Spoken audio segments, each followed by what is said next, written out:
ಬಂಟ್ವಾಳದಲ್ಲಿ ಮೂಡೂರು ಪಡೂರು ಜೋಡುಕರೆ ಕಂಬಳ ಸಮಿತಿ ವತಿಯಿಂದ ಆಯೋಜನೆ ಮಾಡಿರುವ ಕಂಬಳಕ್ಕೆ ಸಿಎಂ ಸಿದ್ದರಾಮಯ್ಯ ಆಗಮಿಸಿ ಕಂಬಳವನ್ನು ವೀಕ್ಷಿಸಿದರು. ಬಂಟ್ವಾಳ ತಾಲೂಕಿನ ನಾವೂರು ಗ್ರಾಮದ ಕೂಡಿಬೈಲು ಗ್ರಾಮದಲ್ಲಿ ಬಂಟ್ವಾಳ ಕಂಬಳ ನಡೆಸಲಾಯಿತು.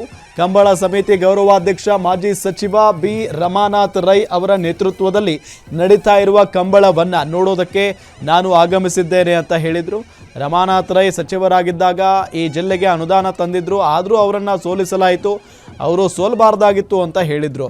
2028ಕ್ಕೆ ರಮಾನಾಥ್ ರೈ ಮತ್ತೆ ಬಂಟ್ವಾಳದಿಂದ ಅಭ್ಯರ್ಥಿ ಆಗ್ತಾರೆ ಅಂತ ವೇದಿಕೆಯಲ್ಲಿಯೇ ಘೋಷಣೆ ಮಾಡಿದ್ರು.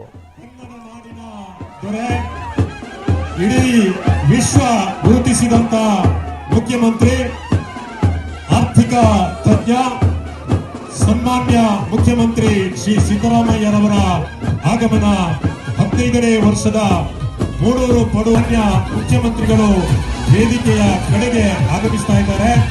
ಗಣ್ಯಮಾನ್ಯ ಅತಿಥಿಗಳ ಉಪಸ್ಥಿತಿಯಲ್ಲಿ ಕಂಬಳಾಭಿಮಾನಿ ಬಂಧುಗಳ ಸ್ವಾಗತದೊಂದಿಗೆ ಮಾನ್ಯ ಮುಖ್ಯಮಂತ್ರಿ ಉದ್ಘಾಟನೆ ಮಾಡ್ತಾ ಇದ್ದಾರೆ. ಸನ್ಮಾನ್ಯ ಮುಖ್ಯಮಂತ್ರಿ ಶ್ರೀಯುತ ಸಿದ್ದರಾಮಯ್ಯರವರು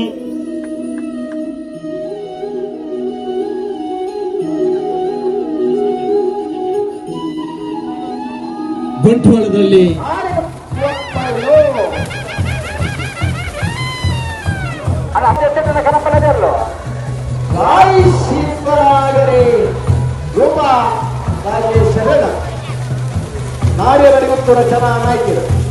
ವಿಶ್ವಾಸ ಇದೆ, ಭರವಸೆ ಇದೆ.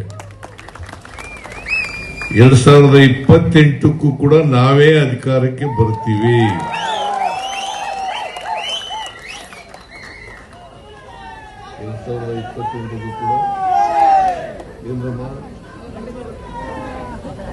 ಅಲ್ವಾ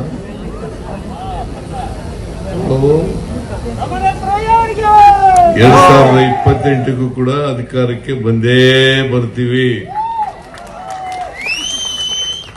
ನಾವು ಅಧಿಕಾರದಲ್ಲಿರುವಾಗ ಈ ಕಂಬಳಕ್ಕೆ ಏನೆಲ್ಲ ಪ್ರೋತ್ಸಾಹ ಕೊಡಬೇಕು ಎಲ್ಲ ರೀತಿಯ ಪ್ರೋತ್ಸಾಹವನ್ನು ಕೊಟ್ಟಿದ್ದೀವಿ ಅಲ್ವಾ. ಮುಂದೇನೂ ಕೊಡ್ತೀನಿ, ಮುಂದೇನೂ ಕೊಡ್ತೇನೆ. ಈಗ ಅಶೋಕ್ ರೈ ಹೇಳ್ತಾ ಇದ್ರು, ನಮ್ಮ ಭಾಗದಲ್ಲಿ ಕರಾವಳಿ ಪ್ರದೇಶದಲ್ಲಿ ಮಂಗಳೂರು ಮತ್ತು ಉಡುಪಿನಲ್ಲಿ ಮೇಜರ್ ಆಗಿ 23 ಕಂಬಳಗಳು ನಡೀತವೆ ಅಂತ ಅಲ್ಲ.